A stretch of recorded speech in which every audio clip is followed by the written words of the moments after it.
오늘은 이 일을 왜 놀랍게 여기느냐 하는 제목으로 지난 본문에 이어서 사도행전 4장 11절에서 26절 말씀까지를 제가 봉독하겠습니다. 사도행전 4장 11절 말씀부터입니다. 나은 사람이 베드로와 요한을 붙잡으니 모든 백성이 크게 놀라며 달려나아가 솔로몬의 행각이라 불리우는 행각에 모이거늘 베드로가 이것을 보고 백성에게 말하되 이스라엘 사람들아 이 일을 왜 놀랍게 여기느냐? 우리 개인의 권능과 능력으로 이 사람을 걷게 한 것처럼 왜 우리를 주목하느냐? 아브라함과 이삭과 야곱의 하나님 곧 우리 조상의 하나님이 그의 종 예수를 영화롭게 하셨느니라. 너희가 그를 넘겨주고 베드로가 놓아주기로 결의한 것을 너희가 그 앞에서 거부하였으니 너희가 거룩하고 의로운 일을 거부하고 도리어 살인한 사람을 놓아주기를 구하여 생명의 주를 죽였도다. 그러나 하나님이 죽은 자 가운데서 그를 살리셨으니 우리가 이 일의 증인이라. 그 이름을 믿음으로 그 이름이 너희가 보고 아는 이 사람을 성하게 하였나니 예수로 말미암아 난 믿음이 너희 모든 사람 앞에서 이같이 완전히 낫게 하였느니라. 형제들아 너희가 알지 못하여서 그리하였으며 너희 관리들도 그리한 줄 아노라. 그러나 하나님의 모든 선지자의 입을 통하여 자기의 그리스도께서 고난받으실 일을 미리 알게 하신 것을 이와 같이 이루셨느니라. 그러므로 너희가 회개하고 돌이켜 너희 죄 없이함을 받으라. 이같이 하면 새롭게 되는 날이 주 앞으로부터 이를 것이요 또 주께서 너희를 위하여 예정하신 그리스도 곧 예수를 보내시리니 하나님이 영원 전부터 거룩한 선지자들의 입을 통하여 말씀하신 바 만물을 회복하실 때까지는 하늘이 마땅히 그를 받아두리라. 모세가 말하되 주 하나님이 너희를 위하여 너희 형제 가운데서 나 같은 선지자 하나를 세울 것이니 너희가 무엇이든지 그의 모든 말을 들을 것이라. 누구든지 그 선지자의 말을 듣지 아니하는 자는 백성 중에서 멸망받으리라 하였고 또한 사무엘 때부터 이어 말한 모든 선지자도 이때를 가리켜 말하였느니라. 너희는 선지자들의 자손이요 또 하나님이 너희 조상과 더불어 세우신 언약의 자손이라. 아브라함에게 이르시기를 땅 위의 모든 족속이 너희의 씨로 말미암아 복을 받으리라 하셨으니 하나님이 그 종을 세워 복 주시려고 너희에게 먼저 보내사 너희로 하여금 돌이켜 각각 그 죄 악함을 버리게 하셨느니라. 아멘.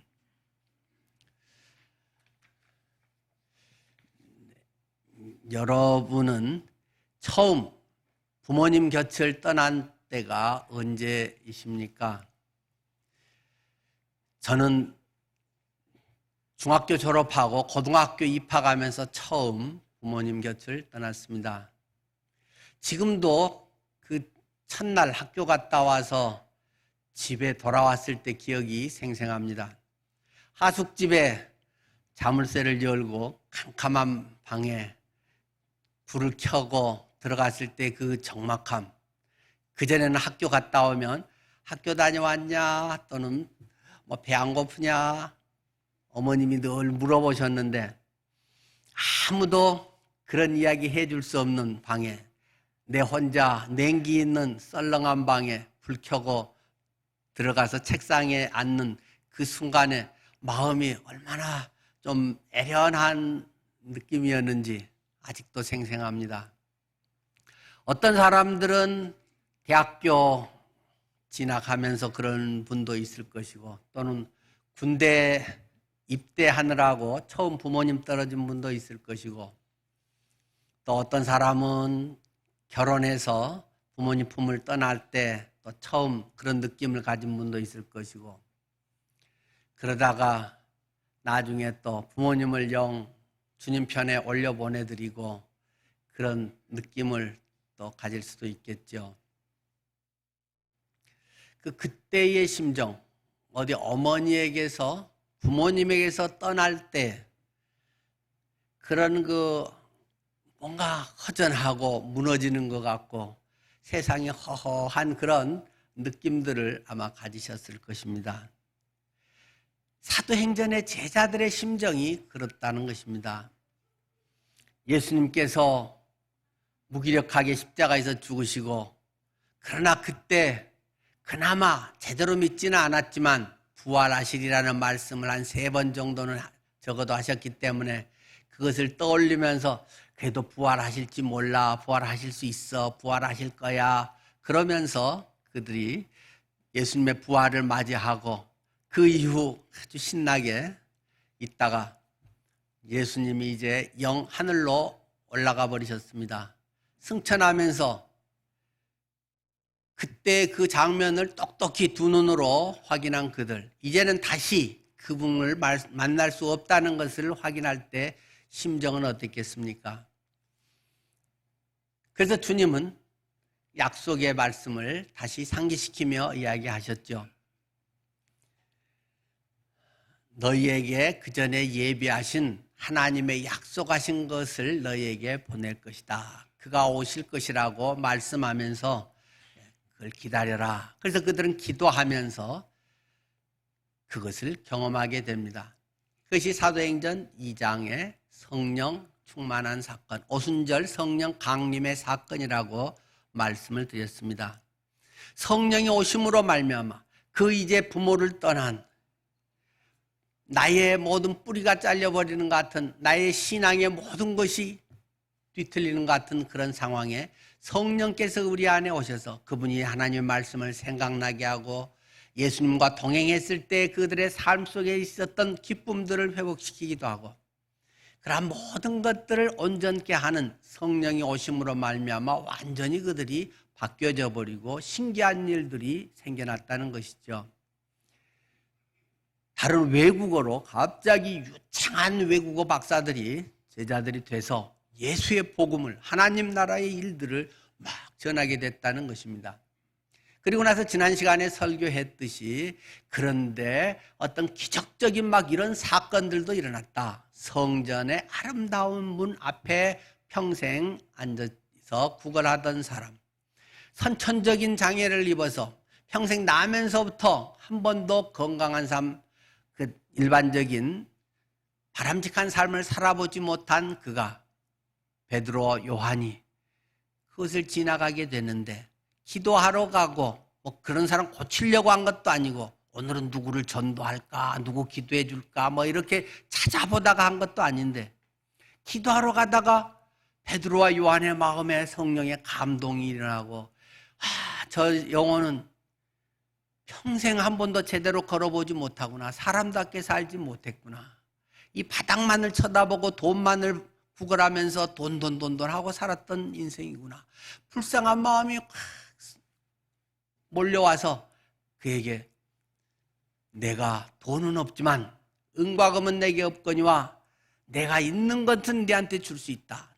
내가 갖고 있는 것은 유일하게 나사렛 예수 그리스도 그분의 능력의 이름이다 하면서 그의 팔을 일으켜 세웠더니 그가 펄쩍 뛰고 좋아서 난리가 나갔고 성전 안에 들어가면서 하나님을 찬미하는 일을 하게 됐다 하는 것이 지난주 설교까지의 이야기였습니다. 그러고 나서 갑자기 또 새로운 상황으로 전개가 됩니다. 거기에 들어가서 솔로몬 행각이라고 하는 데 있는데 많은 사람들이 막 놀래서 주목을 했다는 것입니다. 행각이라고 하는 것은 조금 더 일반적인 용어로 하면 주랑이라고 보통은 다 이야기를 하죠. 솔로몬의 주랑. 주랑은 그 기둥들이 보통 양쪽에 있고 위에 지붕을 이렇게 씌운 것이죠. 중간중간에 기둥들을 쭉 세우고 위에 이제 지붕을 씌우면 뭐 비도 안 맞고, 거기에서 보통 이제 토론회라든가 뭐 랍비들의 강론회 같은 것도 하고 두 건물 사이를 연결하는 또 그런 것이 되기도 하고, 뭐 곳곳에 세계적으로 이 주랑 이런 것은 뭐 신전을 비롯해서 많이 있습니다. 이 솔로몬의 주랑이라고 하는 곳에 사람들이 모여들었다는 것입니다. 뭐 때문에요? 오늘 본문의 11절에 말한 말한 것처럼 나은 사람이 베드로와 요한을 붙잡으니 모든 백성이 크게 놀라면서 달려나와서 그곳에 막 모여들었다는 것입니다. 와, 맨날 보던 그 우리에게 구걸하던 저 사람이 어떻게 저렇게 펄쩍펄쩍 뛰고 멀쩡해져 가지고 있었지 하면서 그 완치된 사람을 보고 순간에 한 10분도 안 돼서 그런 일이 일어난 것을 보고 사람들이 막 몰려왔다는 것이죠. 만약에 보통의 경우 그렇게 나았다면, 내가 그 환자였다면 제일 먼저 어떻게 했을까? 얼른 전화해서 엄마 나 나았어, 엄마 나 집에 갈게 아마 하면서 가족들에게 전화를 하고, 혹시 뭐 결혼을 했으면 또 아내나 자녀들에게도 연락을 하고 그러겠죠. 근데 이 사람은 오늘 본문에 보면 베드로와 요한을 붙잡았다. 꽉, 베드로와 요한을 꽉 잡았다는 것입니다. 고맙습니다, 감사합니다, 이제 내가 제대로 살게요 그러고 그냥 자기 집에 금방 가버리지 않고 베드로와 요한과 함께 그것이 있으면서, 베드로 사도님 나랑 좀 같이 있어 주세요, 나에게 좀 하나님을 알려주세요, 아마 그런 심정이었겠죠. 그래서 그를 붙잡으니 사람들이 놀리고 몰려왔다는 것입니다. 우리들의 삶에도 자칫 내가 뭘 꼭 해야 하나님을 영화롭게 하고 하나님을 증언하는 것이라고 생각하기 쉽습니다. 그러나 그렇지 않을 수 있다는 것입니다. 나의 삶이 변화된 그 모습으로 그냥 그리 있으면, 하나님의 사람들과 같이 있으면 남들이 보고 와, 저 사람 변했네, 어떻게 저렇게 될 수 있지, 하나님이 정말 계시구나 하는 것 자체로도 굉장히 중요한 증인의 삶이 될 수 있는 거죠. 자, 그런 가운데서 이제 베드로가 갑자기 그냥 설교 준비도 안 했는데 원고 없는 설교를 하기 시작합니다. 설교 준비도 없는데 그냥 즉각적으로 바로 성령께서 그 마음에 이 몰려온 사람들에게 설교를 하게 했다는 것입니다. 그 설교 내용이 지금 읽은 오늘 본문의 말씀인 거죠. 그래서 먼저 이렇게 베드로는 이야기를 시작합니다. 베드로가 몰려오는 것을 보고 이렇게 이야기합니다. 이스라엘 사람들아, 이 일을 왜 놀라운 일로 여기느냐? 당신들 이거를 왜 그렇게 막 놀랍고 신기하게 이렇게 여기고 있습니까? 하고 이야기를 한다는 것입니다. 근데 우리라도 그러지 않을까요? 만약 그런 일이 지금 일어났다, 누가 어려워서 지팡이 휠체어 타고 이렇게 왔는데, 겨우 왔는데 기도하면서 제가 기도했더니 그분이 그냥 벌떡 일어나가지고 막 여기 올라와서 막 하나님을 특송하겠습니다 하고 막 특송을 하고 그러면 와 하고 얼마나 놀라겠어요? 와, 우리 목사님 능력 있다 뭐 그러지 않겠어요? 근데 이 베드로는 우리 개인의 권능과 경건으로 이 사람을 걷게 한 것처럼 왜 우리를 주목하느냐? 이게 낫게 한 것에 초점을 왜 나한테 맞추느냐? 근데 역시 성경 읽으면서 야, 역시 베드로든 바울이든 참 훌륭한 분이다, 역시 대단하다, 그런 생각이 듭니다. 저 같은 사람이라면 다시 이렇게 하기 어렵겠죠. 제가 기도를 했더니 그냥 암이 나았습니다. 바로 기적 같은 일들이 막 일어나면 사람들이 와, 우리 목사님 요새 막 기도 이야기하고 막 기도하더니 성경 읽더니 와, 경건해졌어, 능력 있어 하고 막 사람들이 놀라고, 목사님 저도 기도 좀 해주세요 막 하지 않을까요? 저는 그런 일이 많지 않기 때문에 그런 우쭐할 일도 별로 없습니다만은, 전에도 말씀드린 적이 있는데 문득 오늘 아침 설교를 하면서 그 생각이 오랜만에 나더라고요.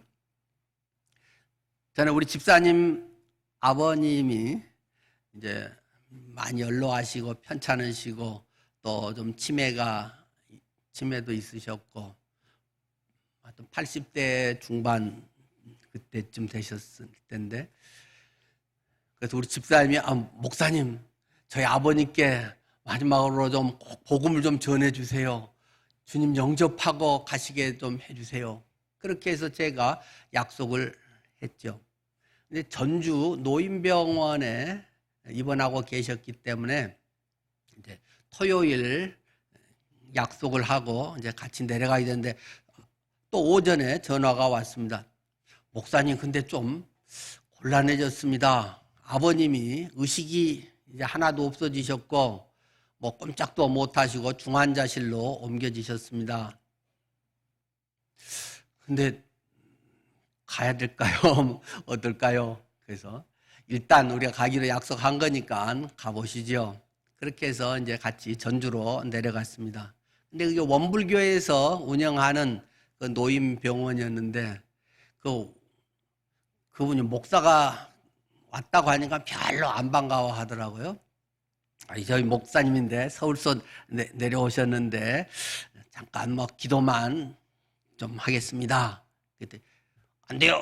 그러다가 나중에 이제 서울서역까지 오셨는데요. 뭐 오래 안 할게요. 빨리 끝낼게요.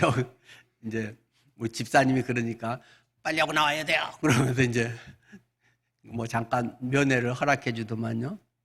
노인병원은 그래도 조금 여유 있게 이런 뭐 대학병원 이런 데하고는 좀 다르게 돼 있더만요. 근데 집사님 옆에 딱 앉아있고 얼마나 난감하겠어요. 의식도 하나도 없고 가만히 왼쪽으로 누워서 전혀 움직이지도 않으시고 눈도 안 뜨시는데 뭐라고 해야 되지? 그래서 거기에 갔는데 아무 말도 안 할 수는 없잖아요. 하여튼 사람의 귀가 제일 늦게까지 뭐 그 청신경이 살아있다고 하니까 어쨌든 복음을 뭐 귀에다 대고라도 해야겠다 하고는 이제 뭐 복음을 전하기 시작을 했죠. 간호사들도 옆에 목사가 와서 뭐라고 그분한테 하니까 이제 흘끔 보고 가기도 하고 약간 그런 것도 또 신경이 쓰이긴 하더라고요. 그래서 제가 어쨌든 복음을 전하고 아버님, 예수님 영접하십시오. 예수님 믿으셔야 됩니다. 믿으시면 하나님께서 영생을 주시고 천국에 가게 하십니다. 뭐 이제 이런 얘기를 뭐 짧게 해서 아버님 믿으시면 눈을 좀 깜빡여 보세요 하고 이제 제가 말씀을 드렸죠. 뭐 전혀 반응이 없는데 제가 뭐라고 했는데 그냥 허공에 날리는 소리인지 뭐 어떻게 알겠어요? 그나마 확인할 수 있는 건 한 가지 뭐 눈 깜빡여 보시라는 것밖에 없는데 진짜 눈을 탁 뜨면서 깜빡하시더라고요. 누가 놀랬겠습니까? 제가 제일 놀랬죠. 와, 이게 그러면서 동시에 드는 생각이 오래 이렇게 있었으니까 어쩌다가 눈을 또 그 순간에 딱 깜빡거릴 수 있잖아요. 그것이 또 우연의 일치로 된 건가? 그런 생각이 제 속에 드는 거예요. 정말 내가 그렇게 말해서 알아듣고 하신 건가? 그래서 다시 확인을 해봐야겠다 해서 또 다시 약간 더 정리를 또 해서 복음을 또 전하고 이것을 정말 믿고 영접하시겠다면 다시 한번 눈을 깜빡여 보세요. 그러니까 정말로 정확히 맞춰 또 눈을 깜빡하더라고요. 그러니까 우리 집사님이 옆에 있다가 아버지 하면서 막 울면서 침대로 막 쓰러지면서 막 아버지 하시고 그래서 이제 마무리 기도를 하고 제가 나왔죠. 그리고 이제 토요일이었기 때문에 또 주일 준비해야 돼서 저는 이제 서울로 올라왔고 뭐 저녁에 이제 집사님 전화했는데 목사님 아버님이 많이 좋아지셨습니다. 지금은 이제 앉아 계십니다. 그러면서 감사합니다 하고 전화를 하셨더라고요.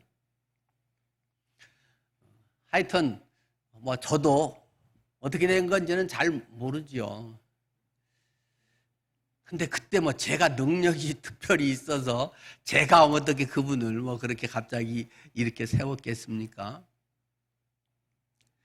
근데 아마 그런 것이 조금 많아지면 저 같은 조금 사람들은 금방 우쭐해질 가능성이 많을 것 같아요.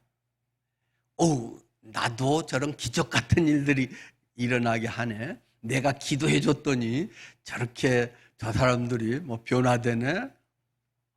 금방 꼼짝도 못 하시던 분이, 더군다나 치매인 분이 어떻게 저렇게 일어나도 하고 막 앉고 또 많이 좋아지셔도 그렇다지?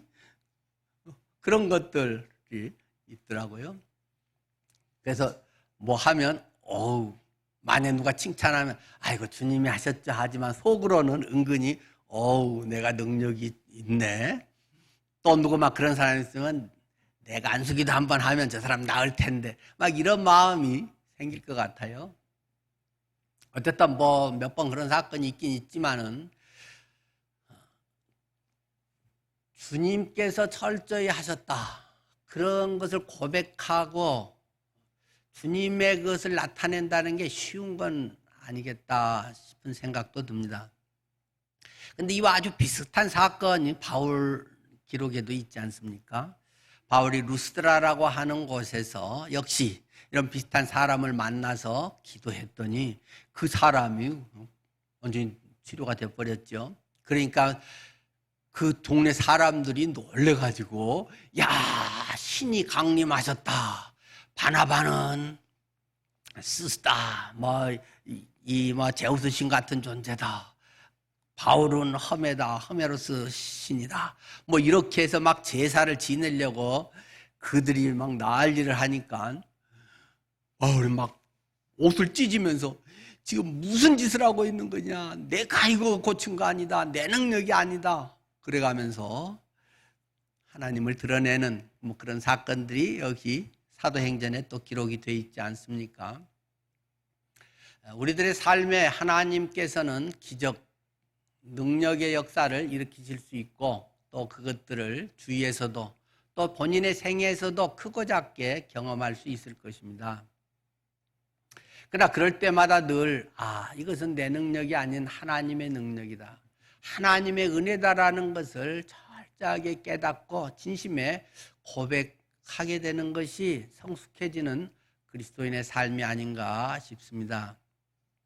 사실 우리가 장담할 게 뭐가 있겠습니까? 내 능력으로 할 수 있는 게 뭐가 얼마나 있겠습니까?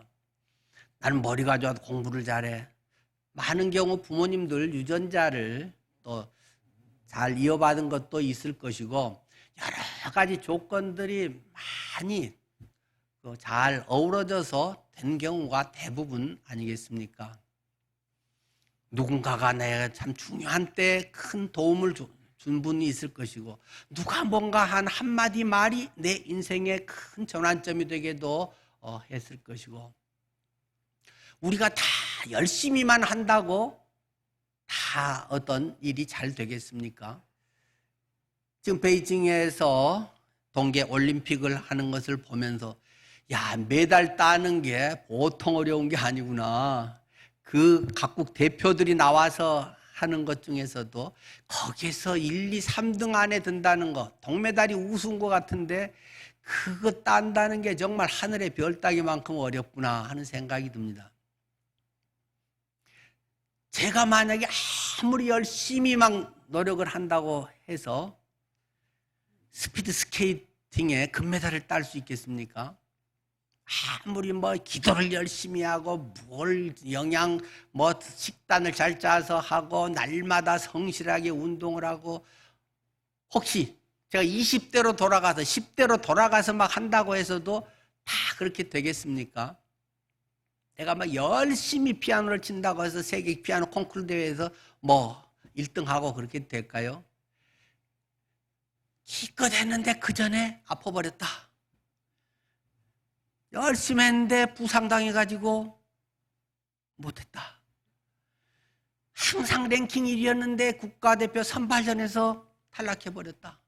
우리 인생에 얼마든지 변수가 많고 얼마든지 수포로 돌아갈 일들이 허다합니다. 그렇게 마라톤을 잘했는데 그렇게 열심히 세계 1등을 했는데 허리도 제대로 펴기 어렵고 원인도 정확히도 잘 모르겠고 몇 가지는 있다고 하지만 겨우 재활치료를 열심히 해서 우리 이봉주 선수 조금씩 이렇게 지팽이 짚고 걸어가고 좀 요즘 조금 나아졌다고는 합니다만은 우리 보통 사람들 걸어 다니는 것과 그렇게 부러워하면서 지내고 있는 세계 마라토너 1인자. 우리 인생에서 내놓을 수 있는 것은 뭐가 얼마 있을까요? 내가 공부를 많이 하고 지식이 많고, 그런데 한순간의 치매로 다 날아가 버릴 수도 있는 것이고, 누구도 내 힘으로 그것을 유지할 수 있는 사람도 없고, 내가 뭘 열심히 성실하게 했다고만 해서 보장되는 것도 아니라는 것을 우리는 세상을 살아가면서 수없이 경험하게 됩니다. 오늘 기도도 우리 기도자께서 오늘 아침에 이부 기도하기 어려우시다 뭐 그런 말씀을 하셔서, 또 우리 다른 분이 또 비상시 대체할 준비도 하고 그랬는데, 다행히 오늘 나와서 또 이렇게 참 절절한 기도를 하시네요. 우리 집사님 남동생이 지금 임종 상태에서 좀 오늘 내일 주님께 가지 않을까 하는 지금 그런 상태에서 오늘 예배 못 오실 것 같다고 했는데, 또 이렇게 나와서 기도를 하셨습니다. 그 남동생이 혀암으로 전에 수술할 때 또 제가 가서 수술 전에 기도하고 그런 기억들이 또 떠오릅니다. 우리 인생의 삶에 참 우리의 의지대로 할 수 있는 것이 어떤 면에서는 대단한 것도 많지만 어떤 면에서는 참으로 무기력하다는 것을 절절히 느끼게도 됩니다. 아마 베드로, 요한 이들은 그것을 많이 경험했을 것입니다. 특별히 베드로는 그렇게 의지와 결기 뭐 여러 가지로 다 배신해도 나는 배신하지 않습니다. 당신이 나를 몰라서 그렇지 나는 그런 사람 아니에요 하고 장담을 했고, 그게 괜히 허는 아니었겠죠. 아마 진심이었겠죠.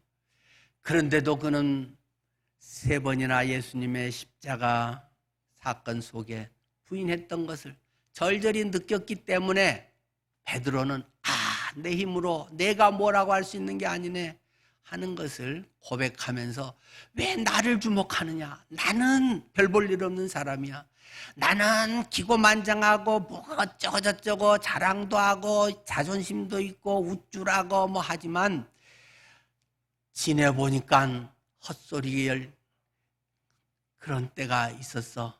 차라리 말이라도 안 했으면, 그런 생각이라도 안 했으면 이렇게 부끄럽지 않을 텐데, 아마 그런 생각이 수없이 그의 속에 있었겠죠.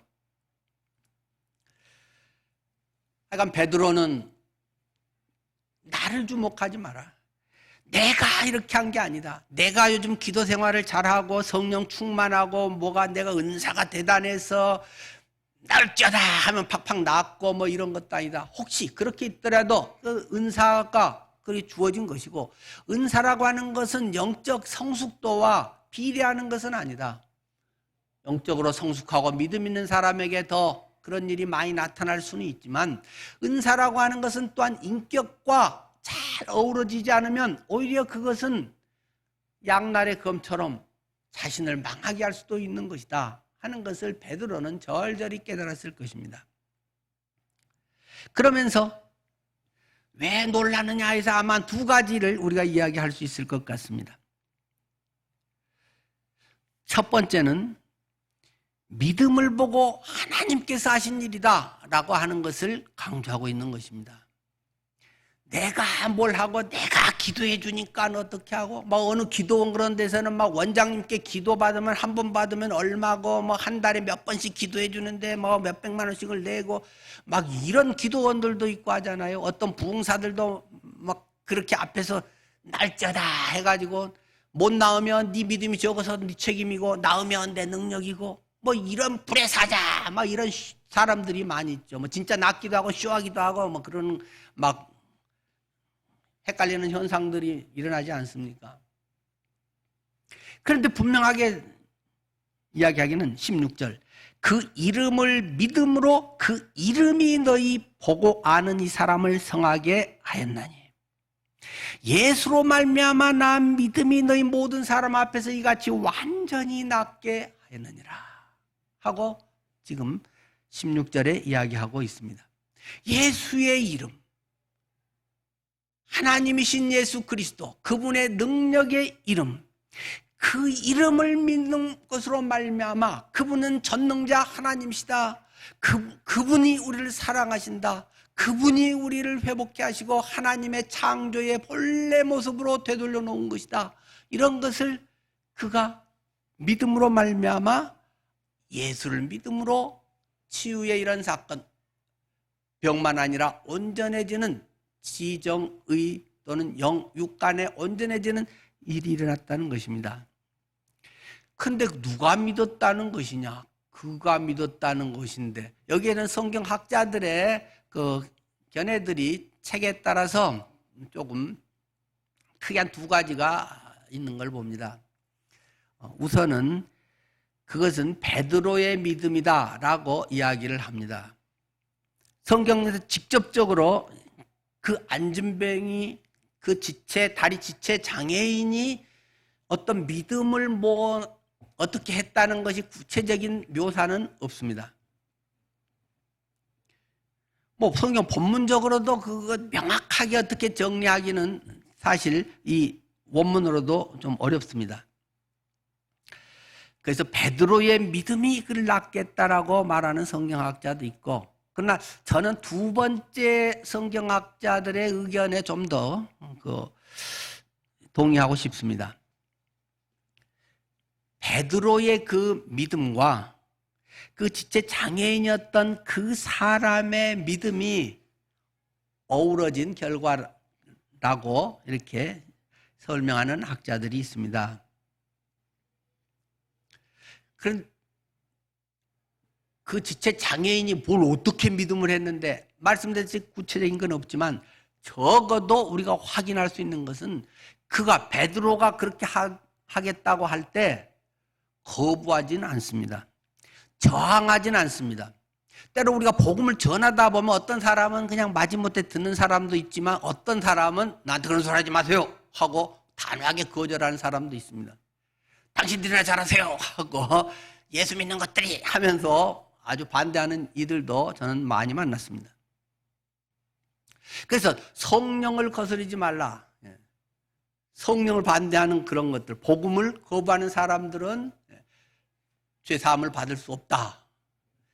그런 말이, 이런 거부, 저항, 이런 것들을 더 의미하겠죠. 근데 이 사람이 자기가 그냥 나을 거라고 사실 언감생심 기대하기는 쉽지 않았겠죠. 워낙 고질병이니까.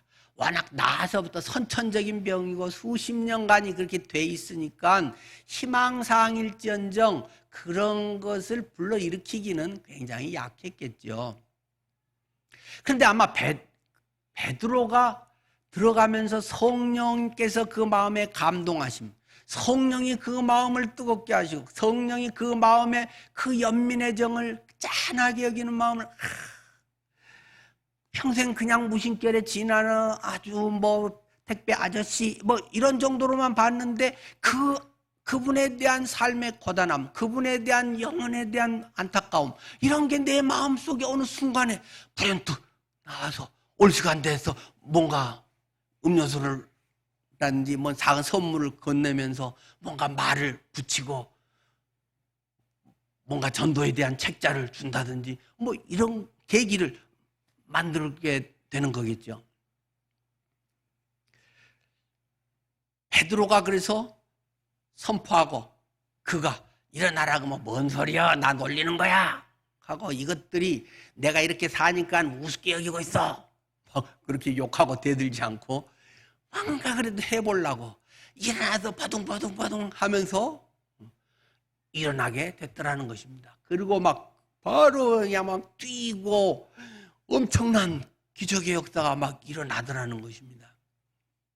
베드로는 그것에 대해서 분명하게 이게 어쩌다가가 아니라 그 이름을 믿음으로 능력의 이름 예수, 전능자이신 예수, 그분의 이름을 그가 믿음으로 또는 베드로가 믿고 확신 가운데 증거함으로 그 사람이 이렇게 완전히 낫게 됐다라고 말하고 있습니다.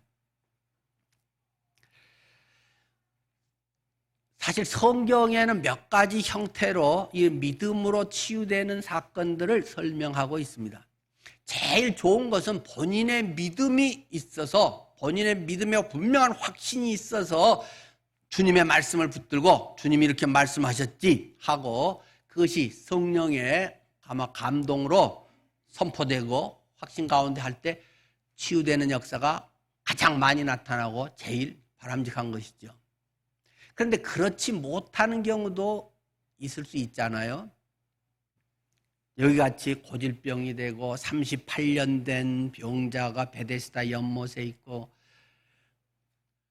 또 복음서에도 나오듯이 그 중풍병자, 그 사람은 계속 누워 있는데 그의 친구들이 그를 데리고 예수님께 나아가서 지붕을 뜯어내고 달아내려서 낫게 했다라는 기록이 있습니다.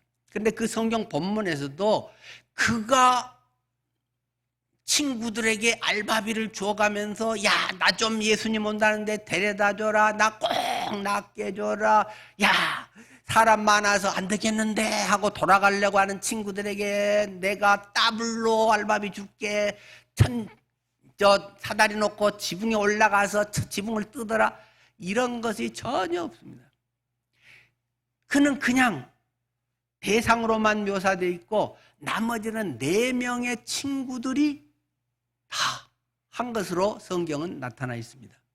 예수님께서 그들에 대해서 내 믿음이 그를 낫게 했다라고 이야기를 하십니다.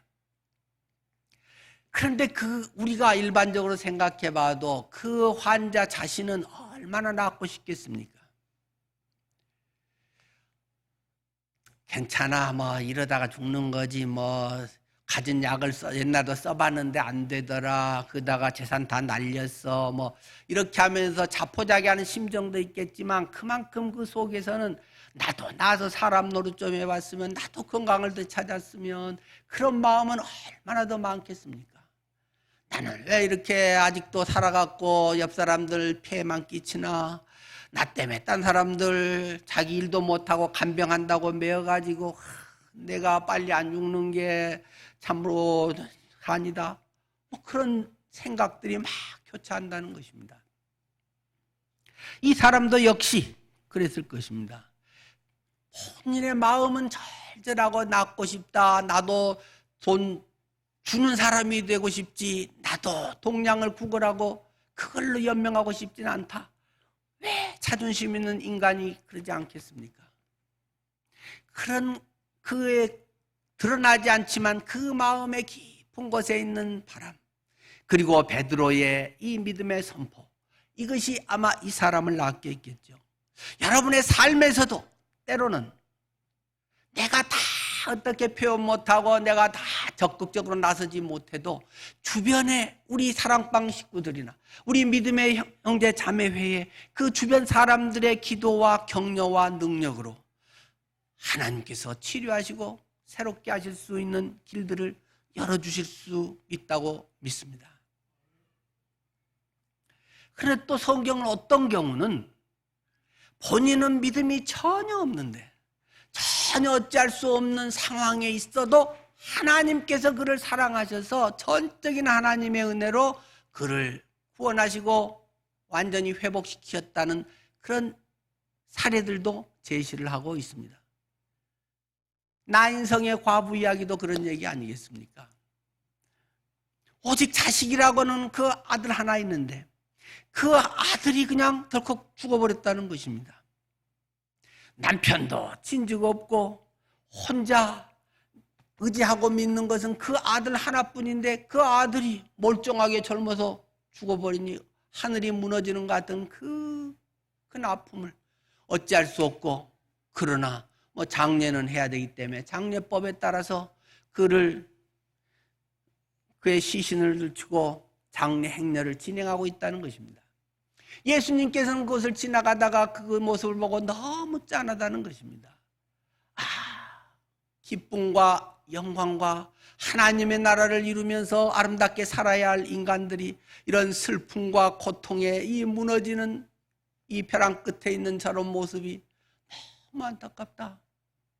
마귀의 역사 가운데 죄에 떨어지고 하나님의 자녀가 사탄의 자녀로 전락되어 버리고 아름답게 창조한 이 세상이 사탄의 소굴같이 되어버린 이 속에 그들을 보며 주님은 너무 안타까운 마음을 가졌다는 것입니다. 그래서 그 장래 행렬을 멈추고 그를 살렸다. 그래서 그 어머니 품에 안겨줬다는 것입니다. 그 당사자인 그 죽은 그 아들이 무슨 믿음이 있었겠습니까?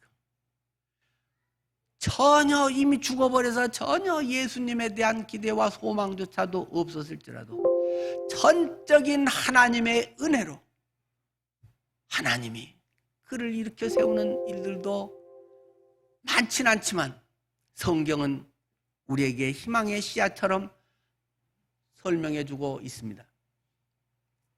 우리들 주변에 우리 힘으로 어찌할 수 없는 경우들이 참 많이 있습니다.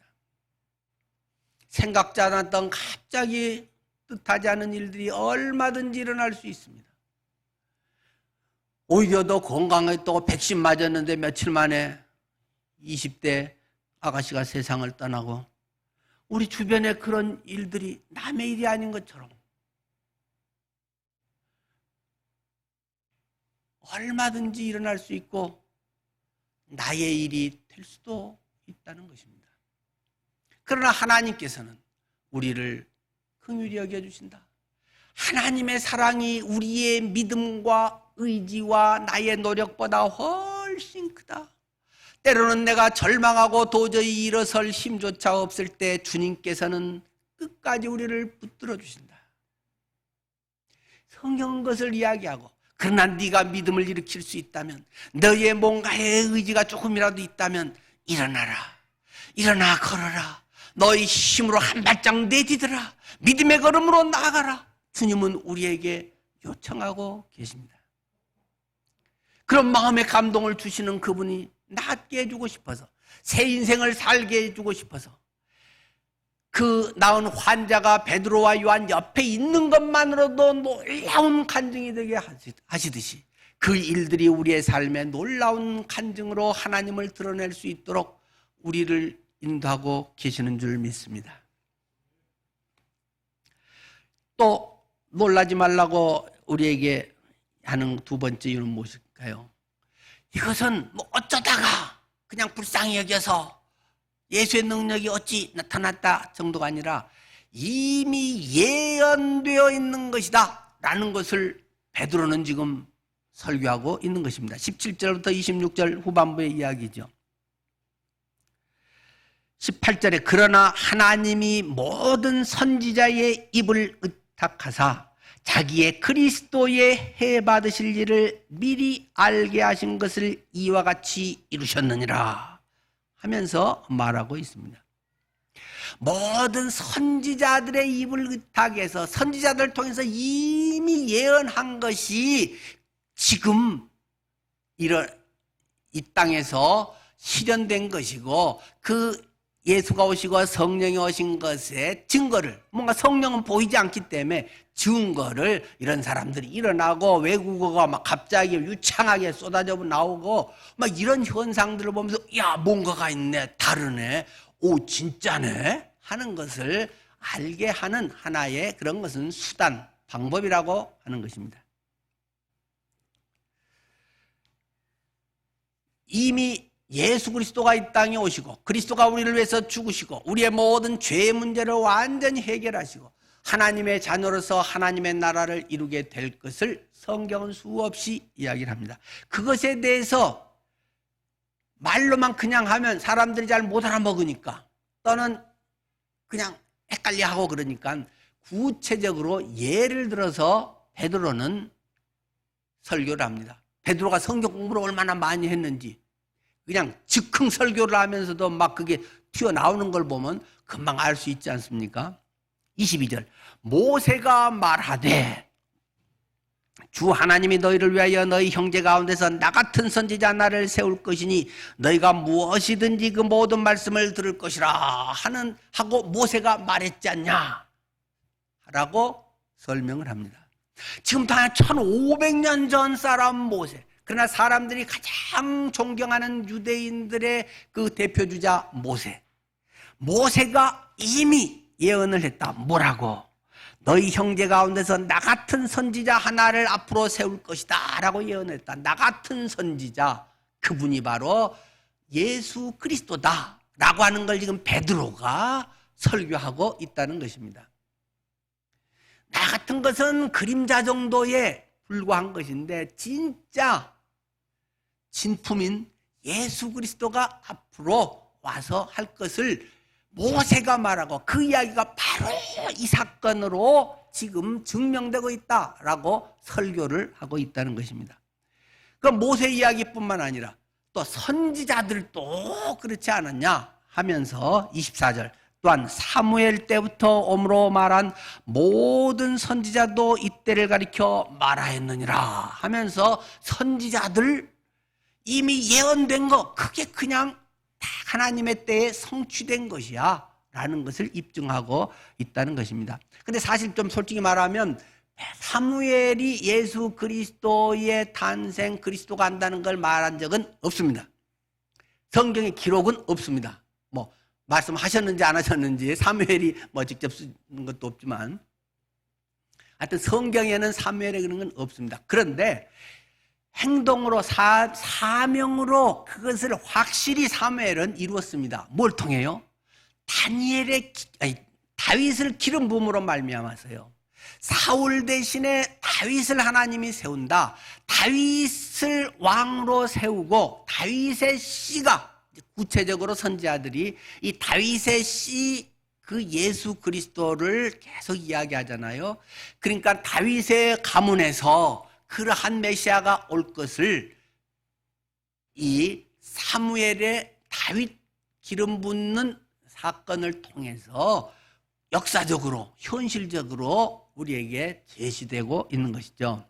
그리고 물론 다른 선지자들은 구체적으로 말하는 분들이 많이 있죠. 이사야서는 53장 등을 통해서 뭐 다른 데서도 그렇지만 막 구체적으로 예수 그리스도에 대한 오심을 이야기하고 다니엘 같은 데서도 그렇고 미가도 베들레헴에서 태어날 것이라고도 그렇고 뭐 다윗도 지난번 앞에서도 봤듯이 막 부활에 대해서도 이야기하면서 내 주가 하면서 자기 아직 까마득한 후대에 아직 오지도 않은 예수 그리스도에 대해서 그분을 주라고 부르십니다. 뭐 이렇게 하면서 다윗도 증언하고 그 모두가 증언하는 초점이 예수 그리스도다.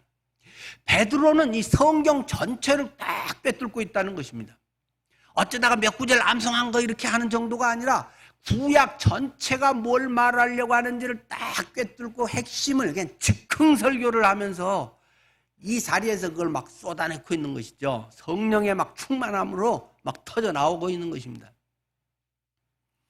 구약에서 말하는 것이 모세가 말하는 것이 자꾸 뭐 하면 예수 그리스도께 초점이 딱 모아지고 돋보기의 초점이 예수 그리스도로 딱 모아지면 불이 팍 나서 역사 나듯이 구원의 역사, 복음의 새 역사가 일어나서 하나님의 새로운 나라가 이루어질 것을 말씀하고 있는 것이죠.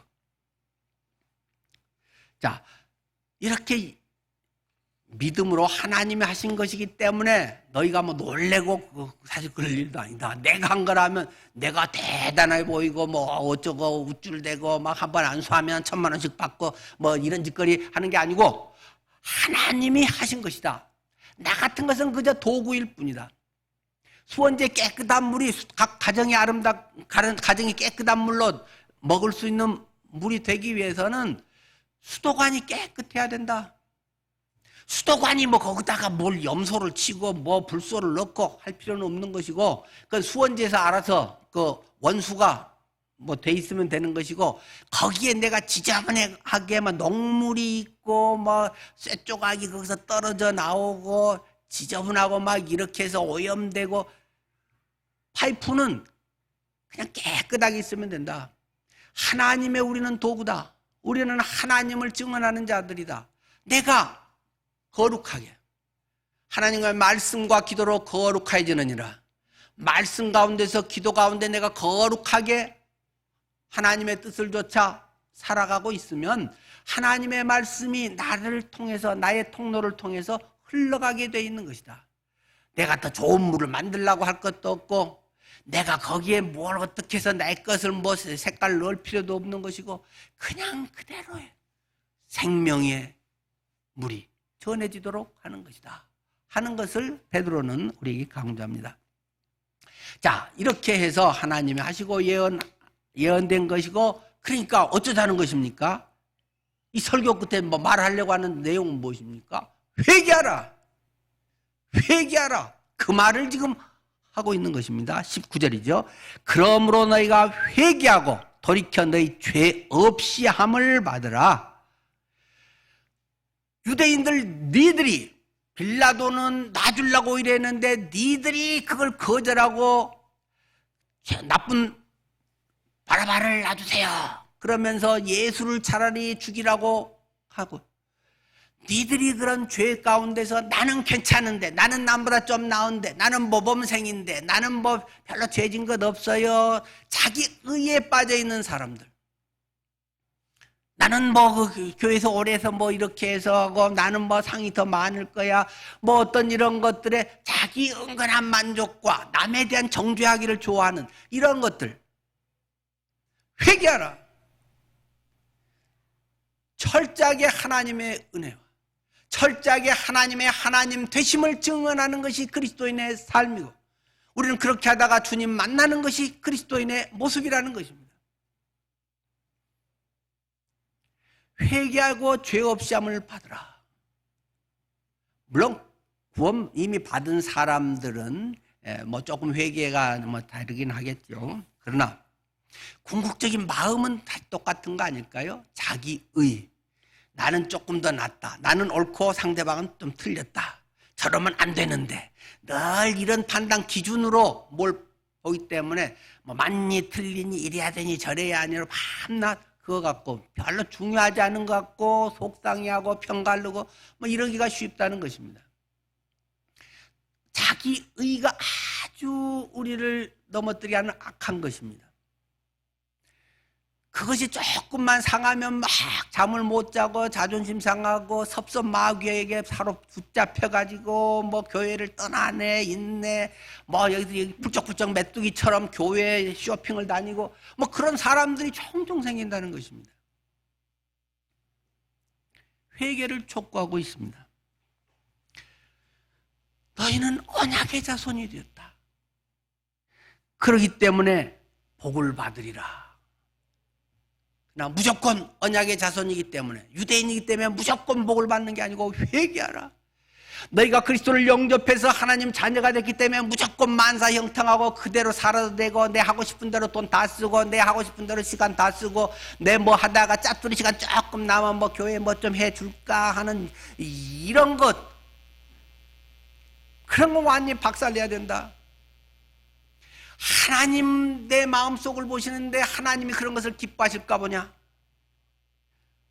하나님은 지금 베드로를 통해 비슷한 말씀을 하고 계시는 것입니다.